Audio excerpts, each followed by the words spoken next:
वो है किंडरगार्टन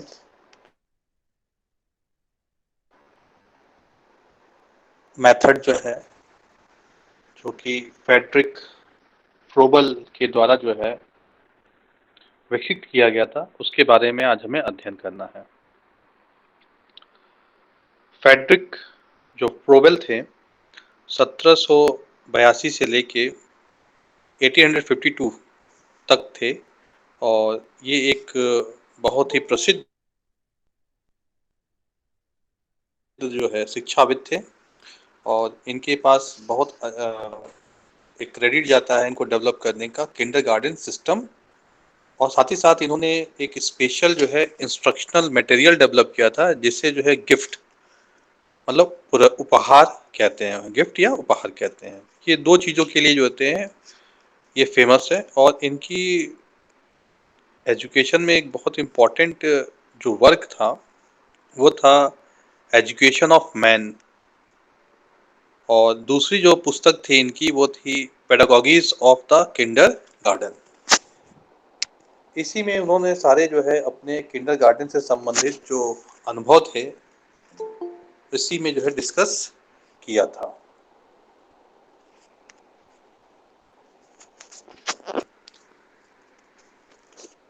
जो प्रोबल थे जो है वो जो उनका फर्स्ट जो किंडरगार्टन था वो 1837 में ब्लैकेनबर्ग जर्मनी में जो है विकसित किया गया था या स्थापित किया गया था।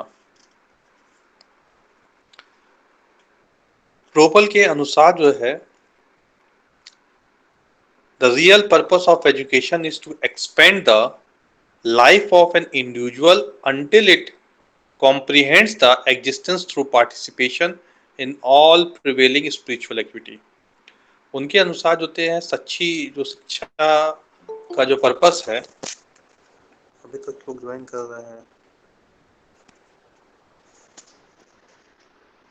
जो यथार्थ जो है एजुकेशन का जो उद्देश्य है कि व्यक्ति की जो जीवन है उसको विस्तार दिया जाए, जिससे कि वो विभिन्न प्रकार से तरीकों से जो है आध्यात्मिक गतिविधियों में सक्रिय हो सके। उनके अनुसार जो है जो शिक्षा जो है बच्चे के इवोल्यूशन का एक स्टेज है, मतलब शिक्षा के द्वारा ही बच्चे का इवोल्यूशन संभव है। और साथ ही साथ उनका एक और भी जो है जो मत था वो था कि education helps to elevate the child to higher level and be useful member of the society. उनका एक व्यू ये था कि अच्छी जो शिक्षा है वो बच्चे को उच्च स्तर तक ले जाता है, और साथ ही साथ जोते हैं उसे समाज के लिए जोते हैं उपयोगशाली जो है सदस्य के रूप में विकसित करता है। उन्होंने एक नया जो है मेथड ऑफ टीचिंग जो डेवलप किया, उसका जो बेसिस था वो था इंटरेस्ट और inborn tendencies of child which emphasizes the natural development through self activities and experiences। कहने का आशय ये है कि जो टीचिंग का मेथड है वो इंटरेस्ट के हिसाब से होना चाहिए। साथ ही साथ जो थे उन्होंने प्राकृतिक जो विकास है बच्चे की वो सेल्फ एक्टिविटी से आता है, मतलब बच्चा जो स्व गतिविधियां करता है और जो अनुभव प्राप्त करता है उससे आता है।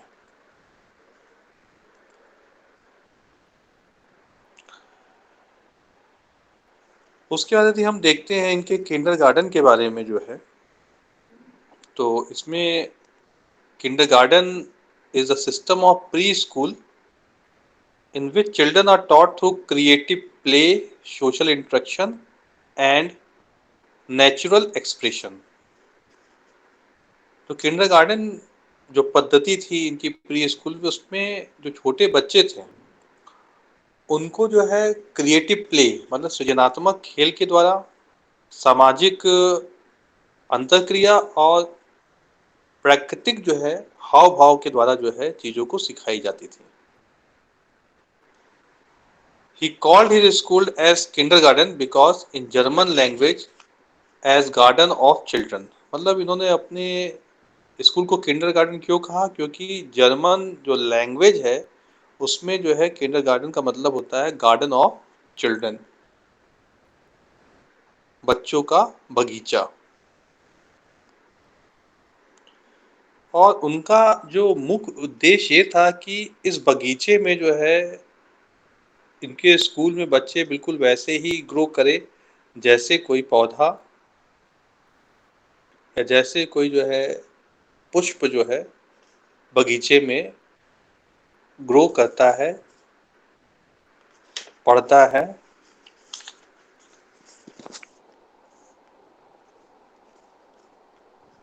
उसके बाद यदि हम नेक्स्ट इसमें देखते हैं, to him a child is a repository of all good qualities and each child carries with him itself the seeds of its fullest development। उनका मानना था कि हर बच्चे के अंदर जो है अच्छी जो है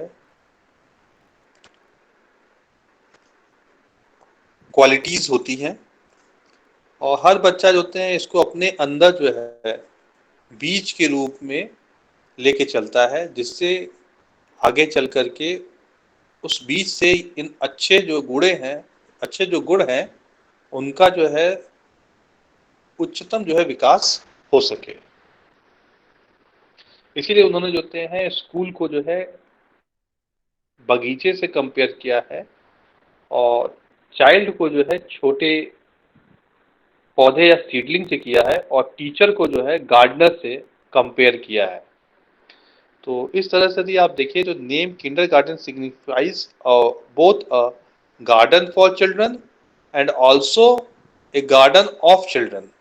मतलब बच्चों का बगीचा और बच्चों के लिए बगीचा, दोनों ही बात को समाहित करता है।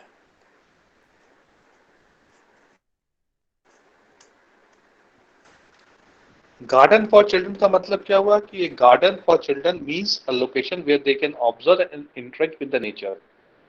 यदि हम garden of children for the children कहते हैं तो इसका मतलब है कि वो स्थान जहाँ पे जो बच्चा है वो प्रकृति के को अवलोकन कर सकेगा और साथ ही साथ उसके साथ इंटरेक्शन कर सकेगा। उसी तरह से यदि हम कहते हैं गार्डन ऑफ चिल्ड्रन तो इसका मतलब होता है कि a garden of children means where they themselves can grow and develop in freedom from arbitrary political and social imperatives। इसका मतलब है कि ये वो बगीचा है जहां बच्चे जो है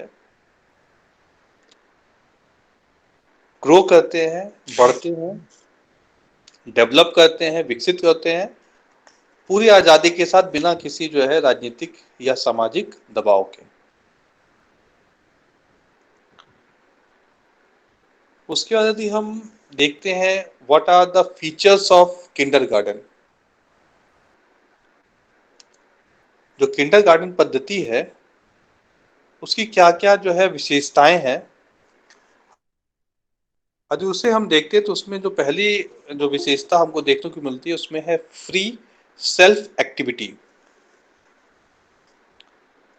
kindergarten system gives opportunity to carry out his impulse and motives. It also provide for free self activity.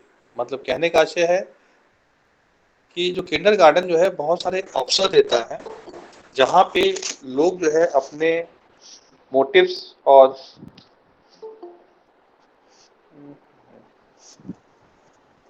जहाँ पे लोग अपने मोटिव्स और इम्पल्स के अनुसार जो है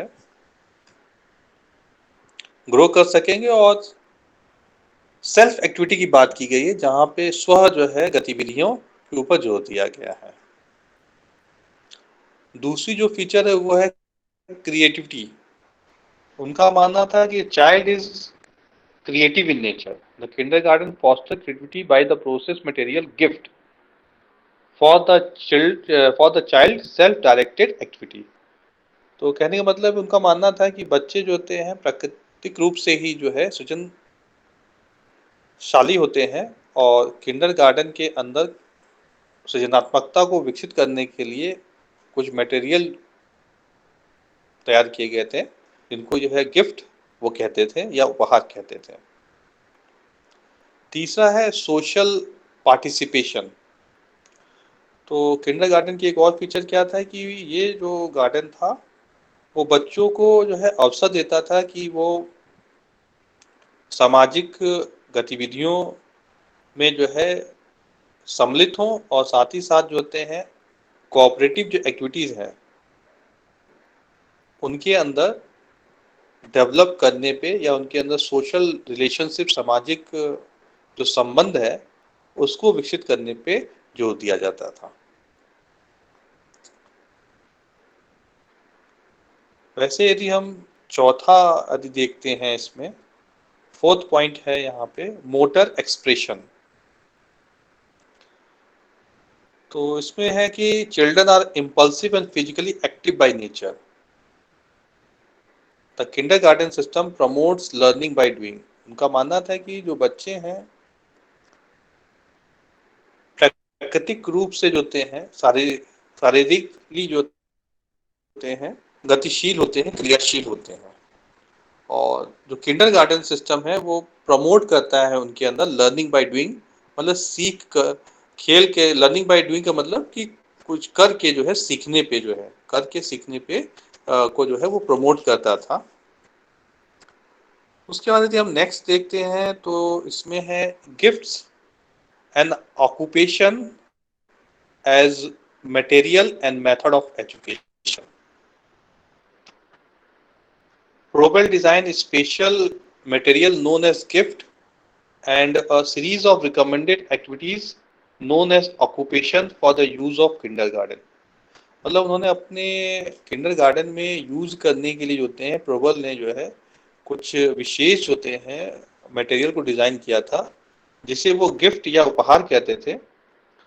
और इस गिफ्ट या उपहार की सहायता से जो गतिविधियां या जो है जो क्रियाएं या एक्टिविटीज जो है जो बच्चों को कराते थे उसे उन्होंने जो थे ऑक्यूपेशन या व्यवसाय का नाम दिया था। और ये जो गिफ्ट थे वो कुछ सेट ऑफ ज्योमेट्रिकल शेप थे, मतलब ज्योमेट्रिकल जो शेप है जैसे ट्रायंगल, रेक्टेंगल, ये टाइप के कुछ शेप थे। सच एज बॉल थे, इसमें कुछ बॉल था, क्यूब था, कट पेपर एक्सेट्रा। और ऑक्यूपेशन क्या था कि इसमें जैसे such as folding paper, occupation में कुछ करने वाले क्या क्या थे, उसमें पेपर को फोल्ड करना, क्ले मोल्डिंग करना, ये सारे जो है उसमें ऑक्यूपेशन थे। यदि हम 6 चलते हैं तो इसमें है टीचिंग थ्रू प्ले, मतलब कि किंडरगार्टन जो मेथड है वो टीचिंग थ्रू प्ले पे जो है जोर देता है। उसमें इनके मानना था कि play is the characteristic activity of childhood, मतलब कि बाल अवस्था की जो सबसे विशिष्ट जो है गतिविधि होती है वो जो है खेल है। Kindergarten system make use of this play behavior for providing learning experiences to the child so that child will learn many things easily and eagerly।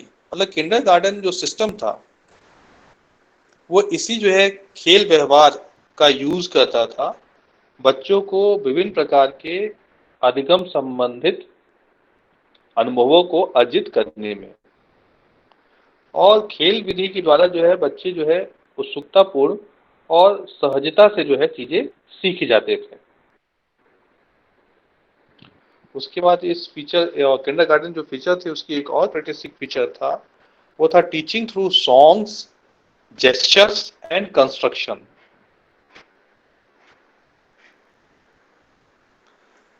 जो प्रोबल कहते थे कि जो है गाना, मुख का हाव भाव, कुछ तैयार करना, कंस्ट्रक्शन करना, ये जो है बच्चे का जो है प्राकृतिक रूप से सहज होते हैं नेचर होता है, व्यवहार होता है। इसलिए जो होते हैं यदि हम इन एक्टिविटीज को प्रॉपरली ऑर्गेनाइज करें बेस्ट मैनर में तो बच्चे का बेहतर ढंग से जो है उनका विकास कर सकते हैं।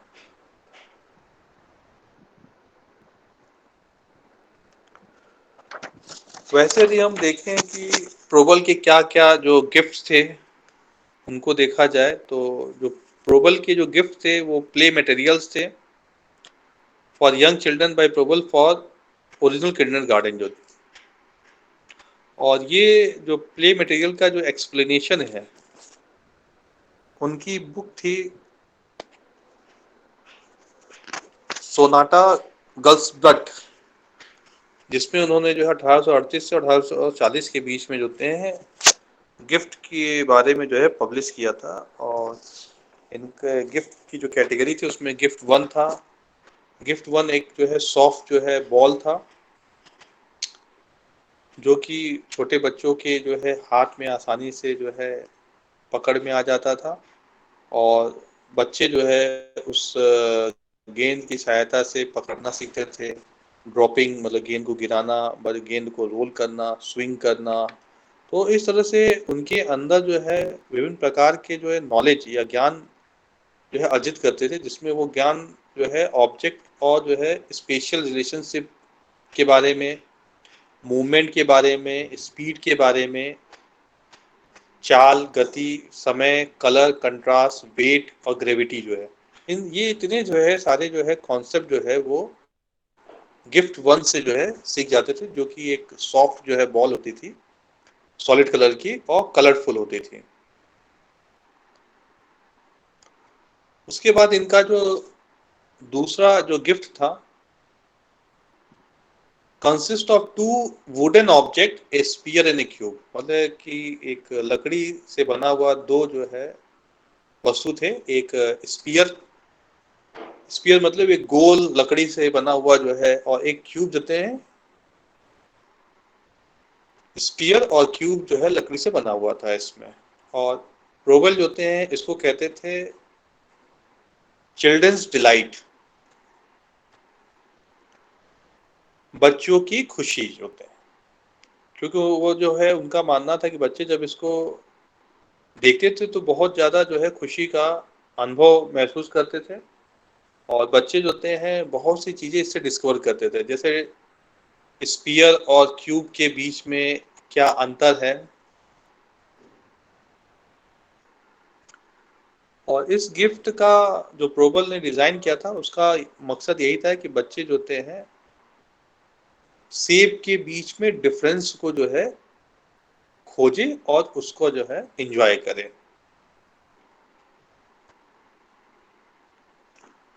उसके बाद इनका गिफ्ट नंबर जो तीसरा था वो था cube is divided into 8 identical beach would cubes about 1 inch in long each edge, which is conventional the size of hand of small child।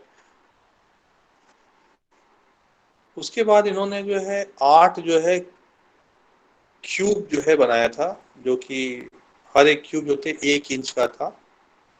और क्यूब जानते हैं जिसकी ऊंचाई, लंबाई और चौड़ाई जो होते हैं सब एक जैसी होती है, उसी को क्यूब कहा जाता है, घन जिसको कहते हैं। तो ये जो घन थे 8 थे, जो बच्चों के हाथ में आसानी से आ जाते थे। और बच्चे जो होते हैं इस घन को एक के ऊपर एक रख करके जो है बिल्डिंग टास्क होते हैं, मतलब कि कोई चीज जोड़ने वाला जो टास्क होता है, गतिविधि होते हैं, वो इसके माध्यम से कर सकते थे, या उस क्यूब को अरेंज कर सकते थे विभिन्न तरीकों से। उसके बाद गिफ्ट नंबर जो 4 था वो था it is a second building gift and it appears to the first.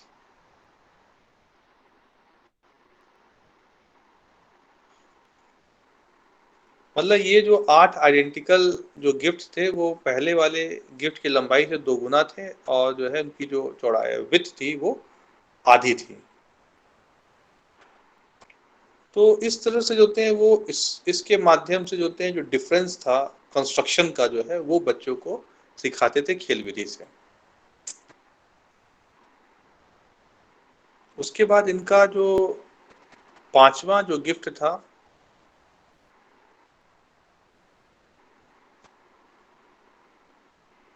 उसके बाद जो थे इन्होंने कि चीजों को थोड़ा कॉम्प्लेक्स बनाने के लिए जो है बच्चों के, उन्होंने जो बिल्डिंग जो गिफ्ट थे वो उसकी संख्या जो है और बढ़ा दी थी। तो उसको जो है डिवाइड करके हाफ और क्वार्टर कर दिया था। तो इस तरह से ही देखे हम लोग तो इनके ये 5 जो गिफ्ट थे प्रोबल साहब के। अब आते हैं कि जो प्रोबल साहब का यदि मेरिट देखते हैं किंडरगार्टन सिस्टम का जो है, तो इसमें यदि आप देखें तो इनका था कि it laid emphasis on early childhood education, मतलब कि प्रारंभिक जो है बाल शिक्षा पे जोर देता था। उसके बाद दूसरा यदि इसमें देखिए तो principle of learning by play का जो है का इम्पोर्टेंस देता था, मतलब खेल के द्वारा जो है अधिगम पे जो है महत्व देता था। बच्चे के इमेजिनेशन और क्रिएटिव जो कैपेसिटी है उसको विकसित करते पे जोर देता था। और साथ ही साथ इसके बाद जो है बच्चों के मेंटल, मानसिक, इमोशनल, भावात्मक, सोशल, सामाजिक, स्पिरिचुअल, आध्यात्मिक जो गुण हैं बच्चों को विकसित करने पे जोर देता था। और देखा जाए तो ये जो मेथड है किंडरगार्टन मेथड बहुत ही सिंपल, सरल, इंटरेस्टिंग, रुचिकारक और अट्रैक्टिव है, आकर्षक विधि है ये।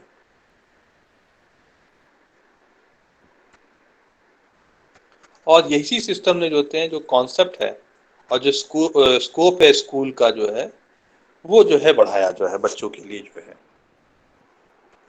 तो इस तरह से आज हम लोगों ने जो है किंडर जो गार्डन है कि क्या है और किस तरह से जो है हम किंडर गार्डन के अंदर जो है बच्चों को अर्ली चाइल्डहुड केयर या एजुकेशन दे सकते हैं। अब हम देखते हैं कि जो किंडरगार्टन जो मेथड है एजुकेशन का जो है वो अर्ली चाइल्डहुड एजुकेशन में किस तरह से जो है मदद कर सकता है विजुअली चैलेंज के लिए जो है उसको हम क्या इम्प्लीकेशंस हैं किंडरगार्टन मेथड के एजुकेशन पे उसको देखते हैं। देखिए किंडरगार्टन मेथड का जो है इम्प्लीकेशन बहुत ही अच्छा है विजुअली इम्पेयर्ड के लिए जो होते हैं, क्योंकि इसमें इसके जो फीचर्स थे उस फीचर्स में क्या था कि एक था कि फ्री सेल्फ एक्टिविटीज होते हैं, मतलब कहने का मतलब है कि जो दृष्टिबाधित जो बच्चे हैं उन्हें हमें जो है अपॉर्चुनिटी देना चाहिए, अवसर देना चाहिए कि वो स्वतः हो करके जो है गतिविधि करे जो होते हैं। यदि स्वतः होकर गतिविधि करेंगे तो वो बहुत सी चीजें जो होते हैं नेचर से सीखेंगे। तो बच्चों को जो है उनके वातावरण में जो होते हैं ऐसे चीजों का जो है सृजन करना चाहिए जहाँ पे उनको जो है फ्री जो है सेल्फ एक्टिविटी करने का जो है मौका मिल सके। उसी तरह से इन्होंने जो है क्रिएटिविटी पे जोर दिया है, तो हमें भी विजुअली जो इम्पेयर्ड जो बच्चे हैं उनके अंदर जो है सृजनात्मकता के विकास पे जो है जोर देना चाहिए कि किस तरह से हम बच्चों के अंदर सृजनात्मकता का विकास कर सकते हैं। तो सृजनात्मकता का विकास करने का मतलब है जो है कोई भी सृजनात्मक चीजें आप बच्चों को सिखा सकते हैं, चाहे क्ले मोल्डिंग हो वो सिखा सकते हैं, चाहे पेपर की फोल्डिंग हो वो सिखाइए, चाहे बच्चों को सिंगिंग है, डांसिंग है, इसमें से कुछ भी जो है क्रिएटिव चीज होते हैं आप बच्चे के अंदर कर सकते हैं, क्योंकि उनका मानना भी था कि जो बच्चे हैं वो क्रिएटिव होते हैं बाय नेचर। उसके बाद तीसरा जो सबसे इम्पोर्टेंट चीज होता है विजुअली इम्पेयर्ड का वो है यहाँ पे है सोशल पार्टिसिपेशन की बात जब उन्होंने की थी, मतलब कि जो विजुअली चैलेंज बच्चे हैं उनको हमको सामाजिक रूप से जो है अलग थलग नहीं रखना है, उनको यदि मेन स्ट्रीमिंग में ले जाना है तो सोशल जो है जो पार्टिसिपेशन है उस पे जो है जोर देने की ज़रूरत है। उसके बाद देखा जाए तो एक था मोटर एक्सप्रेशन होते हैं। देखिए मोटर एक्सप्रेशन का मतलब है लर्निंग बाय डूइंग की होते हैं, मतलब विजुअली इम्पेयर्ड को जो चीज़ें आप सिखाए होते हैं तो उसमें जो है कुछ ना कुछ होते हैं एक्टिविटी या गतिविधियों के माध्यम से उनको सिखाए होते हैं। यदि आप उनको गतिविधियों के माध्यम से सिखाएंगे तो वो चीज़ें होती हैं वो जल्दी जो है सीख जाएंगे। मतलब यदि आप उनको पोएम सिखाना चाहते हैं तो डांस सिखाइए, म्यूजिक सिखाइए, जो है शारीरिक जो है गतिविधि करे जो है वो, तो उससे क्या होगा कि वो जल्दी जो है चीज़ें सीख पाएंगे जो है। क्योंकि उनका एक और भी मानना था कि teaching through song, gestures and construction की बात जब किया था उन्होंने, तो बच्चों को जो है तो विजुअली इम्पेयर्ड के लिए ये बहुत अच्छा होता है कि हम बच्चों को जो है विभिन्न प्रकार के जो जेस्चर है, हाव भाव, क्योंकि विजुअली इम्पेयर्ड के साथ क्या दिक्कत है वो देख नहीं पाते हैं, तो वो जो जेस्चर है कैसे हाव भाव दिए जाते हैं, जब आदमी खुश होता है तो किस तरह से दिखता है, दुखी होता है तो किस तरह से दिखता है, तो ये सारे जो जेस्चर्स हैं वो बच्चों को जो है हमें सिखाना चाहिए। और किंडरगार्टन में इसी चीज को बात की गई थी। उसके बाद यदि और एक इम्प्लीकेशन देखा जाए तो टीचिंग थ्रू प्ले की बात की गई है। तो हम विजुअली इम्पेयर्ड को भी जितनी भी एजुकेशन की जो गतिविधियां हैं उसको खेल विधि के द्वारा जो है सिखा सकते हैं। होप आप सभी को जो है यहाँ तक चीजें जो है समझ में आ गई होंगी, और यदि आप कुछ पूछना चाहते हैं तो अपने माइक को अनम्यूट करके पूछ सकते हैं। ये सर इसमें वही 0 से 6 वर्ष है या 0 से 7 वर्ष तक सर? 0 से 6 ईयर है ना भाई, जी सर, वो अर्ली लिखा है दरअसल चाइल्डहुड। एक नोट से उसमें लिखा हुआ है 0 से 7, तभी डाउट हुआ मुझे कि 0 से 6 रहता नहीं, है। 0 से 7 नहीं, 0 से 6 ही है। अभी जो न्यू जी एजुकेशन पॉलिसी है उसमें भी 0 से 6 है ना। जी सर। और कुछ पूछना है भाई?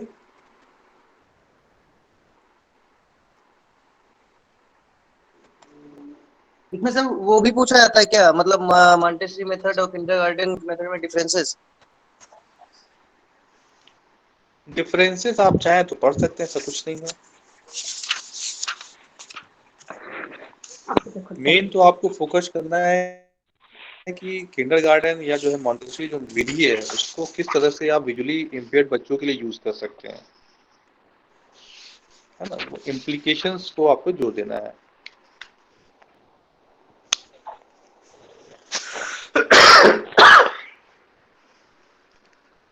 तो यहीं पे क्लास समाप्त करते हैं।